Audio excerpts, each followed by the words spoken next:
My son-in-law called me a pathetic janitor at the hospital gala. I'm Walter Mitchell. What Bradley didn't know was simple. For 20 years, I'd been the anonymous donor keeping that hospital alive. 2 hours later, the mayor walked onto that stage to announce the identity of the guardian angel who'd given $47 million to medical research.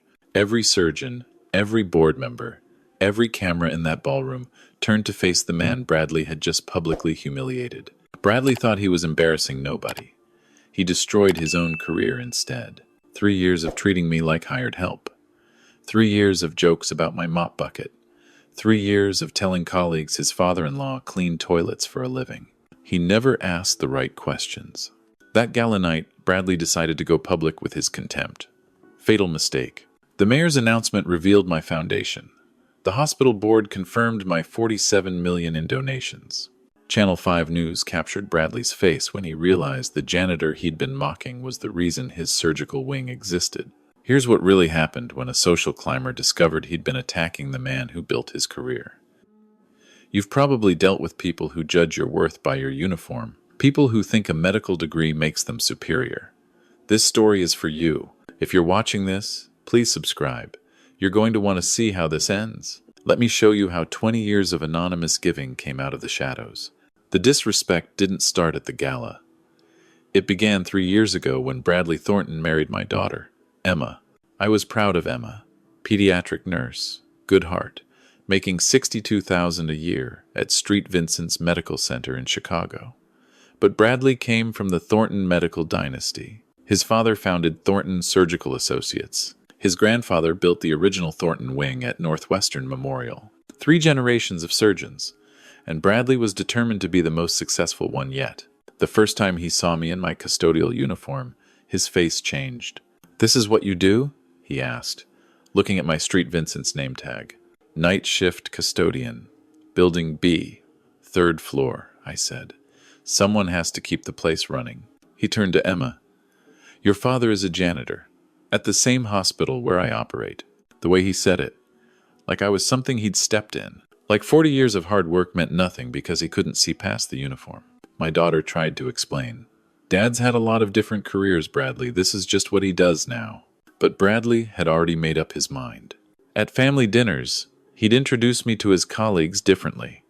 "This is Emma's father. He works maintenance at St. Vincent's."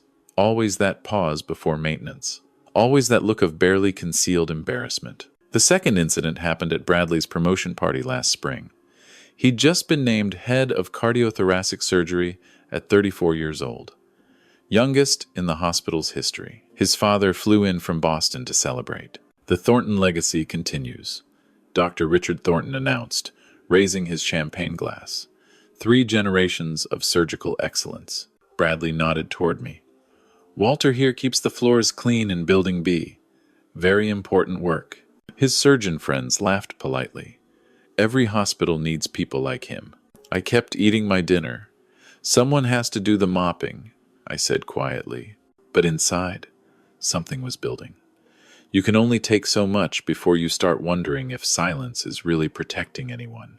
The third incident was the breaking point.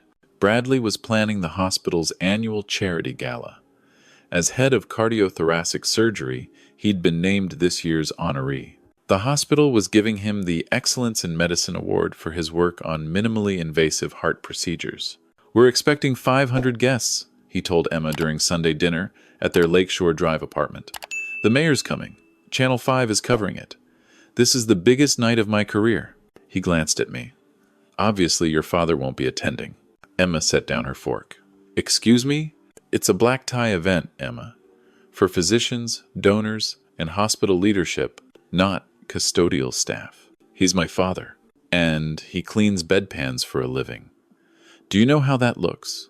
Dr. Bradley Thornton, rising star of Chicago medicine, and his father-in-law is the janitor?" I stayed quiet, but my daughter didn't. "Dad has every right to attend. He's been working at St. Vincent's for 3 years." Exactly my point. The last thing I need is some confused donor asking why the guy who mops the floors is sitting at my table. That's when I finally spoke. "It's okay, Emma. I understand. Bradley needs this night to be perfect." Bradley looked relieved. "Thank you, Walter. I knew you'd understand. Some events just have certain standards. Emma was furious with me later. Why did you let him talk to you like that? Because, I said, sometimes people need to show everyone who they really are, and Bradley's not done showing yet.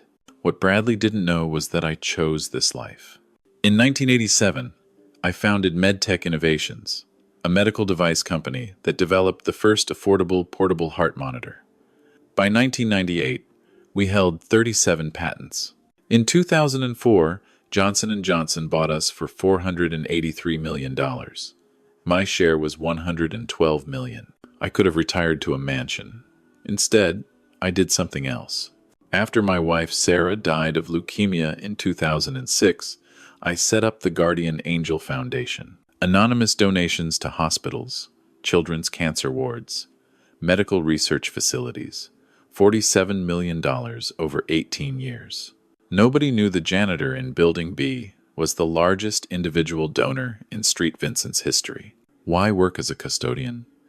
Because after Sarah died, I needed purpose. I needed to be around people who were fighting for their lives. I needed to see the hope in a child's eyes when they finished chemotherapy. I needed to push a mop down hallways where miracles happened every day. Money couldn't bring Sarah back, but it could build wings and fund research and keep machines running that kept other people's wives alive. Bradley saw a 63-year-old man in a custodial uniform making $13.50 an hour. He had no idea he was looking at the reason his surgical wing had new equipment last year. But that was about to change. Because on October 15th, at the most prestigious medical gala Chicago had seen all decade, my anonymous giving and Bradley's public arrogance were about to collide. And 500 of Illinois' most powerful people were going to witness every second of it. The stakes weren't just about hurt feelings. This was tearing my family apart. Emma was caught in the middle, trying to keep peace between her husband and her father. I watched her lose sleep, cancel dinners, anything to avoid the tension. "Dad, maybe you could just skip family events for a while," she suggested one evening, until Bradley calms down. "Is that what you want, sweetheart?" Her silence was answer enough. The financial pressure was real, too. Bradley's lifestyle required Emma's cooperation. The Lakeshore Drive apartment cost $8,000 a month. The country club membership was $15,000 annually. Bradley's image as a rising star required a certain backdrop. "We could live somewhere simpler," Emma had suggested once. "Absolutely not. I'm a Thornton. We don't do simple. Your father does simple. Look where that got him." The truth was, I could have bought their entire building without touching my main accounts, but those accounts were tied to the Guardian Angel Foundation. Opening them meant revealing a secret I'd kept for 18 years. So I lived like a janitor. Small apartment in Rogers Park. 2017 Honda Accord with 94,000 miles. Shopped at Aldi with coupons. By every measure Bradley cared about, I was exactly what he thought, a failure. But the real stakes went deeper. This was about my daughter's happiness. About what happens when someone you love chooses pride over family. About whether I should keep protecting Bradley from consequences he'd earned. The breaking point came 2 weeks before the gala. Emma called me at 10 p.m. "Dad, Bradley uninvited you officially. He told the event coordinator not to seat you anywhere." "What did you tell him?" "I told him if you're not there, I'm not there." He said that's fine. He said I embarrass him almost as much as you do. Something cold settled in my chest. "What?" He said nurses are basically glorified servants. He said marrying me was a step down from what a Thornton deserves. I heard her crying softly. "Sweetheart, I'll be there. Front row." And I think it's time Bradley learned something about the people he looks down on. "What do you mean?" "I mean, sometimes the best gift you can give someone is the chance to see exactly who they married." The gala was scheduled for October 15th at the Palmer House Hilton. 500 guests, including the mayor, hospital board members, pharmaceutical executives, and 3 people who knew exactly where Street Vincent's anonymous funding came from. Bradley had spent months planning the perfect stage to showcase his brilliance. He had no idea he was about to perform on a stage where some audience members knew exactly who I really was. 3 days before the gala, strange things started happening that Bradley couldn't ignore. First, there was the phone call. I was grabbing coffee in the hospital cafeteria when my phone rang. The caller ID showed St. Vincent's Foundation office. Mr. Mitchell? This is Patricia Collins, Executive Director of the Foundation. We need to discuss your attendance at the gala. Bradley was 3 tables away, eating lunch with his surgical team. I'm not sure I'm attending, Miss Collins. Mr. Mitchell, your attendance is essential. The board has made a decision that requires your presence. Bradley's ears perked up. He walked over, still holding his sandwich. Problem, Walter? Hospital Foundation. Something about the gala. Bradley smiled smugly. Probably reminding you it's for medical professionals, not cleaning staff. But I could see Patricia Collins' number on my phone. Bradley didn't know she was the only person at St. Vincent's who knew the guardian angel's identity. The second thing happened in the parking lot. I was leaving my shift when a black Mercedes pulled up beside my Honda. A woman in an expensive suit stepped out. Mr. Mitchell? Depends who's asking. Margaret Chen, Channel 5 News. We're doing a feature on anonymous philanthropy in Chicago. Your name came up in some interesting contexts. Bradley was walking to his Porsche 3 spots away. He stopped to watch. I'm a janitor, I said. I think you have the wrong person. Margaret Chen smiled. The Guardian Angel Foundation has donated $47 million to Chicago medical institutions over 18 years. St. Vincent's alone has received $14 million. Our sources suggest the founder works at this hospital. Bradley stepped closer. I'm Dr. Bradley Thornton, head of cardiothoracic surgery. Perhaps I can help? Margaret Chen looked at him, then back at me. No thank you, doctor. I have who I'm looking for. She handed me a business card and drove away. Bradley stared at me. What the hell was that about? No idea. Reporters get confused sometimes. She specifically asked for you. Maybe she needs her floors mopped. But Bradley's suspicion was growing. Over the next 2 days, I caught him watching me, trying to piece together things that didn't fit his narrative. The third thing was the delivery. A courier brought a sealed envelope to my apartment. The return address read, Office of the Mayor, City of Chicago. Emma was visiting when I signed for it. Bradley had come with her, still sulking about our last argument. What is that? He demanded, seeing the official letterhead. City Mail. Probably something about my parking tickets. That's the mayor's office seal. Government mail all looks official, Bradley. He grabbed the envelope before I could stop him. This is addressed to Mr. Walter Mitchell, Guardian Angel Foundation. What the hell is the Guardian Angel Foundation? Emma looked at me with confusion. Dad? I took the envelope back gently. It's private. Private? Bradley's voice rose. You're a janitor. You don't have private correspondence with the mayor's office. What aren't you telling us? I looked at my daughter. The moment I'd avoided for 18 years was finally here. Some things in life are more complicated than they appear, Bradley. What's that supposed to mean? Before I could answer, Emma stepped between us. Whatever this is, it can wait until after the gala. I don't want any more drama. Bradley pointed at the envelope. Your father is hiding something. Some kind of foundation. The mayor's office. A news reporter. This is insane. Then maybe you should have invited him to the gala instead of treating him like garbage. He mops floors for a living. Does he? The room fell silent. Bradley stared at Emma, then at me. What do you mean, does he? I've seen him working. I've watched him empty trash cans. Emma looked at me with new eyes. Dad, what's going on? I set down the mayor's letter. Come to the gala, both of you. I have a feeling everything will become clear very soon. The night of the gala, I put on my best suit. Navy blue, Italian wool. Something I'd bought for Sarah's funeral and never worn since. Not the kind of suit a janitor could afford. Emma picked me up in Bradley's Porsche. He refused to ride with me, taking an Uber instead. Dad, she said softly, Bradley's going to say something terrible tonight. I can feel it. He's been ranting about the mayor's letter all week. I know. What's really going on? I looked at my daughter.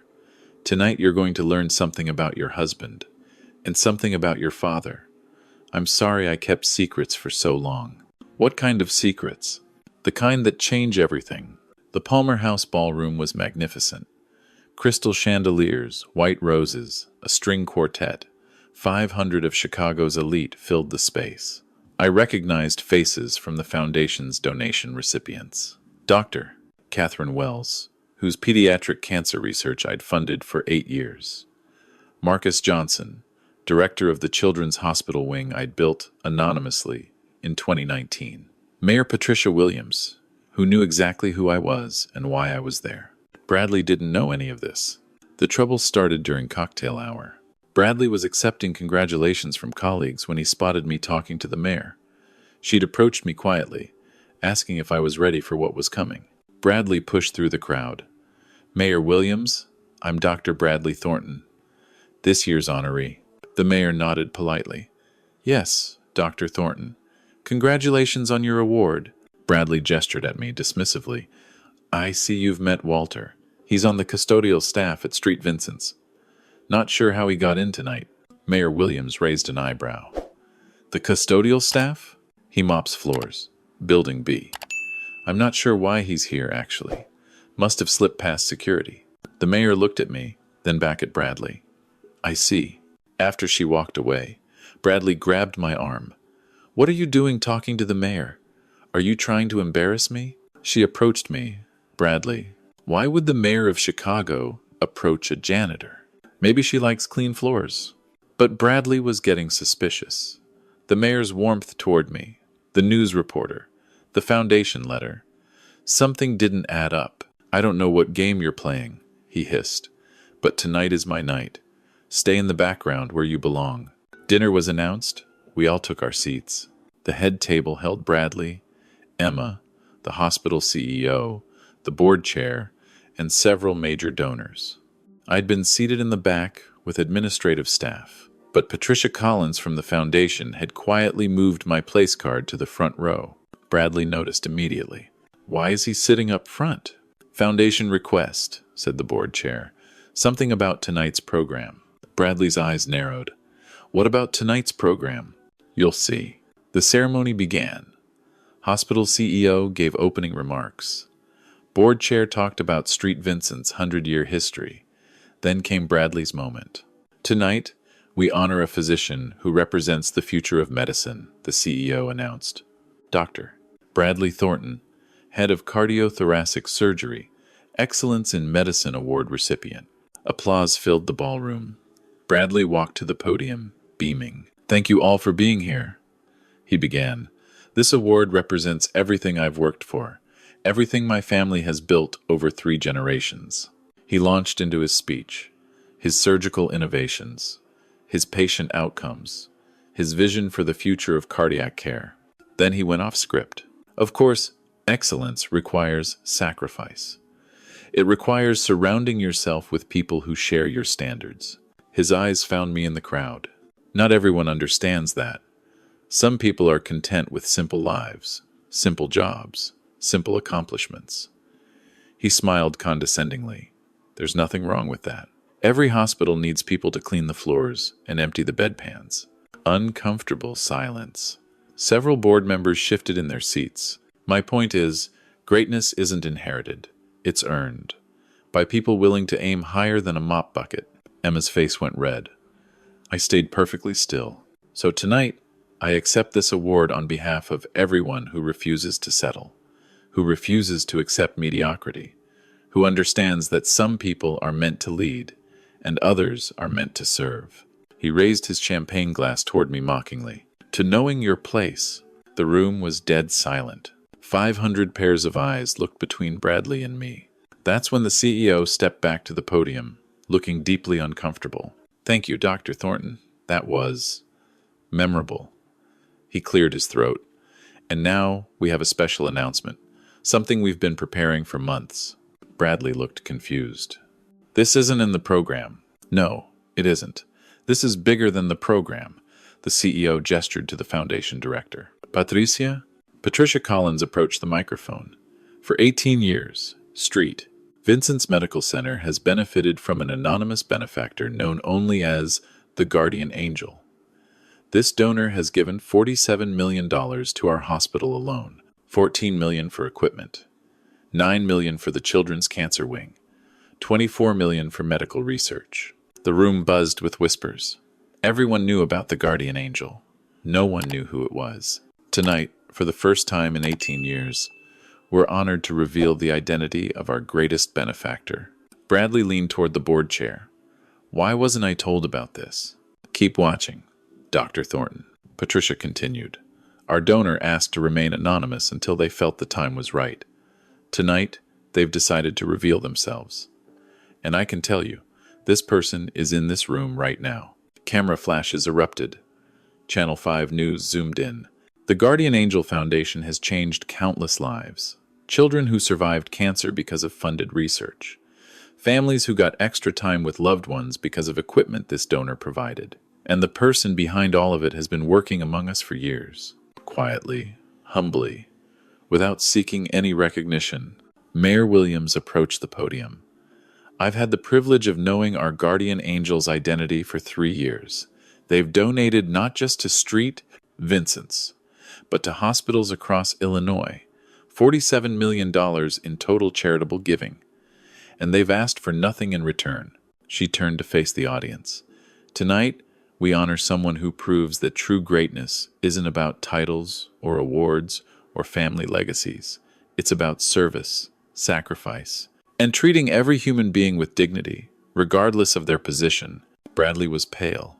His eyes darted around the room, trying to figure out what was happening. Ladies and gentlemen, Mayor Williams announced, please join me in welcoming the guardian angel himself. A man who could have lived in luxury, but chose to work alongside us. A man who gave away a fortune to save lives. A man some of you know as a janitor. She turned and looked directly at me. Mr. Walter Mitchell, please join me on stage. The ballroom erupted. I stood slowly, straightening my tie. 500 people watched as I walked to the podium. Bradley's face was frozen in disbelief. That's impossible, he whispered. He mops floors. Patricia Collins handed me the microphone. Mr. Mitchell founded MedTech Innovations in 1987. He sold the company for $483 million in 2004. Since then, he's donated $47 million anonymously to medical institutions throughout Illinois. I looked out at the crowd, at the surgeons who'd used equipment I'd funded, at the researchers whose work I'd financed, at my daughter, who was crying, and at Bradley, whose entire world was collapsing. My wife Sarah died of leukemia in 2006, I said quietly. I couldn't save her, but I decided I'd spend the rest of my life helping save everyone else. I looked directly at Bradley. I work as a janitor because I wanted to be close to the work that matters. I wanted to walk the halls where miracles happen. I wanted to see the children who survived because of research I funded, not for recognition, for purpose. The applause started slowly, then built to a standing ovation. 500 people on their feet, including surgeons, board members, the mayor. Bradley remained seated, gripping his award. But I also learned something else these past 3 years, I continued. I learned how some people treat the help, how they talk about janitors and nurses and anyone they consider beneath them. I paused. My son-in-law, Dr. Thornton, just gave a speech about knowing your place, about mediocrity and mop buckets. He's made similar comments for 3 years, always assuming I couldn't do anything about it. The room turned to look at Bradley.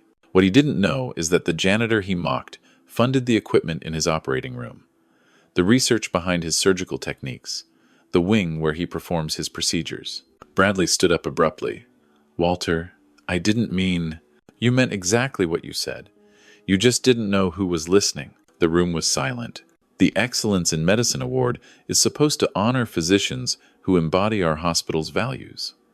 Compassion, humility, respect for every person who contributes to patient care. I looked at the CEO. Based on tonight's speech, I'm not sure this year's recipient qualifies. The CEO stepped forward. Mr. Mitchell, as our largest donor, your concerns carry significant weight. The board will be reviewing tonight's events. Bradley's face went white. You can't be serious. Dr. Thornton, you just publicly mocked custodial staff while accepting an award for excellence. The donor who made your entire surgical program possible was sitting in the front row. The award in Bradley's hands suddenly looked very heavy. The aftermath was immediate. Within an hour, the gala's atmosphere had completely shifted. People who'd barely acknowledged me were now approaching with profound respect. Mr. Mitchell, my daughter is alive because of the cancer research you funded, said Dr. Catherine Wells, tears in her eyes. The children's wing you built gave my grandson an extra 2 years, said Marcus Johnson. One by one, people shared stories. Lives saved, families preserved, hope restored, all because of donations Bradley had mocked as coming from a simple man with a simple job. Bradley tried to recover. He approached me with a forced smile. Walter, I had no idea. Obviously, if I'd known. That's exactly the point, Bradley. You didn't know, and you treated me like garbage anyway. I was just joking around.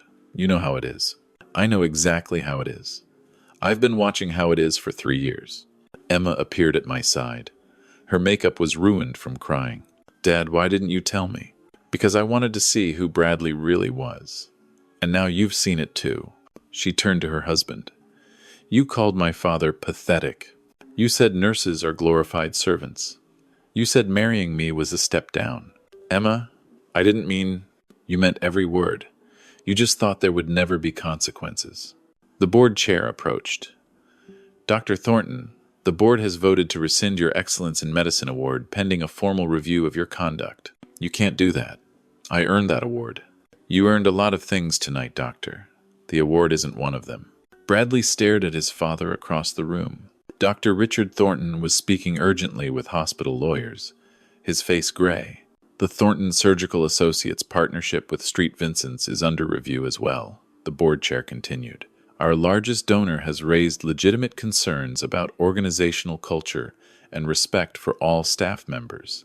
This is ridiculous. He's just a Bradley stopped himself, but too late. Just a what, Dr. Thornton? Bradley's career was imploding in real time. The consequences cascaded for weeks. The board officially stripped Bradley of his Excellence in Medicine award. His promotion to department head was paused for review. 3 surgical colleagues requested transfers away from his service. The video of his speech went viral. Channel 5's coverage was viewed 2 million times. The comments were brutal. Doctor discovers janitor funded his entire career. Priceless.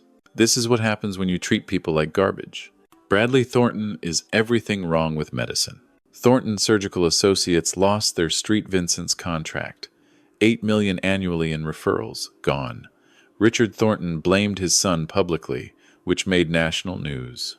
But the real consequence was closer to home. Emma filed for divorce 4 weeks after the gala. He didn't just insult you, Dad, she told me when she moved back to my apartment. He showed me who he is, and I can't spend my life with someone who thinks being a surgeon makes him better than everyone else. Are you sure, sweetheart? Marriage is hard to walk away from. The hard part was staying married to someone who called my father pathetic while accepting an award paid for by that same father's generosity. Bradley tried to apologize. He sent flowers. He made donations to the Guardian Angel Foundation. He released a public statement expressing remorse. But Emma was done. You don't get to treat people like garbage and then apologize when it affects your career. That's not remorse. That's damage control. The divorce was finalized in 6 months. Bradley eventually left Chicago. His reputation was too damaged to rebuild at St. Vincent's. Last I heard, he was working at a small hospital in Minnesota. Still a surgeon, still talented at his job, but no longer a Thornton in the way that mattered to him. Sometimes consequences follow you wherever you go. 6 months later, Emma and I sat on the balcony of my apartment, watching the Chicago sunset. Dad, can I ask you something? Anything. Do you regret letting Bradley treat you that way for so long? You could have revealed the truth any time. I thought about it. No regrets. Bradley needed to show everyone who he really was. Now he has the chance to become someone better. Do you think he will? That's not up to me. That's up to him. Emma squeezed my hand. I'm proud of you, Dad. Not for the money or the donations. For working as a janitor because you wanted to be close to the miracles. That's the most beautiful thing I've ever heard. I smiled. Your mother would have done the same thing. She always said the most important people in any hospital are the ones nobody notices. I wish I'd known about the foundation sooner. You knew what mattered. You knew your father loved you. You knew I was proud of you for being a nurse, for helping people, for choosing kindness over status. Emma wiped her eyes. Bradley thought being a Thornton made him special, but you showed me that what you do for others is what matters. Not your job title, not your bank account. Just how you treat people when nobody's watching. Or when somebody is watching, I added. Like 500 gala guests in Channel 5 News. She laughed. The first real laugh I'd heard from her in months. The Guardian Angel Foundation continued its work. But I stopped being anonymous. Sometimes letting people see who you really are is the most powerful gift you can give. Not to prove them wrong, but to show them what's possible when you measure a person by their heart instead of their paycheck. Bradley wanted to put me in my place. He just didn't understand what that place really was. If you enjoyed this story, please subscribe and let me know in the comments where you're watching from. Have you ever been judged unfairly by someone who didn't know your real story? Share your experience below.